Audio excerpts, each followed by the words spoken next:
Hvordan kan man gøre en oprigtig forskel ved den tidlige indsats i en handicaphjælperordning med ALS-patienter?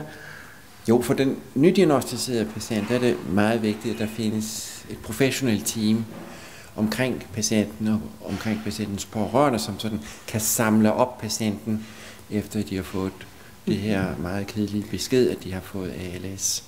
Og nogle patienter har, når de får diagnosen, meget beskedne symptomer, beskedne besvær, måske kun problemer med at holde i en bilnøkkel.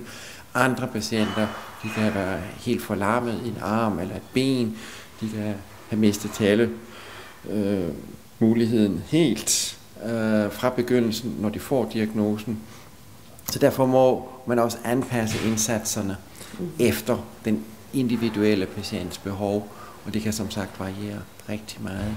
Nu nævner du ALS-teamet. Hvad er der ellers af nøglepersoner i sådan et forløb? Ja, det absolut vigtigste for, tror jeg, det store flertal af ALS-patienter, det er naturligvis deres familie, det er den nærmeste, hustruen, manden, børnene, søskende, måske også forældrene. Vi har jo haft desværre en del personer i 20-30-årsalderen, der har fået ALS, som altså har raske forældre, og det er faktisk forældrene, der skal pleje deres ALS-syge børn til de dør. Og det giver jo en helt speciel situation, men i den typiske familiesituation, der er jo med den almindeligste ALS-patient for 50-60 års alderen, der er det jo konen eller manden, der er den, der er nærmest, og som må hjælpe til, både på det psykologiske plan og på det fysiske plan. Ja. Men der kommer meget hurtigt, næsten altid, et betydende hjælpebehov fra socialrådgiver, fra psykolog jo, med indsatser der. Hvad er det vigtigste at tage stilling til, som den borger, der lige har fået konstateret ALS? Jo, altså, det varierer naturligvis fra patient til patient. Man må gøre en individuel bedømning. Patienter er jo, som os alle andre, meget forskellige. Men ALS er, tror jeg, i min erfaring som ALS-læge, at det er en vækkeklokke. Man opdager pludselig, at livet slutter, og det kommer måske snart at slutte.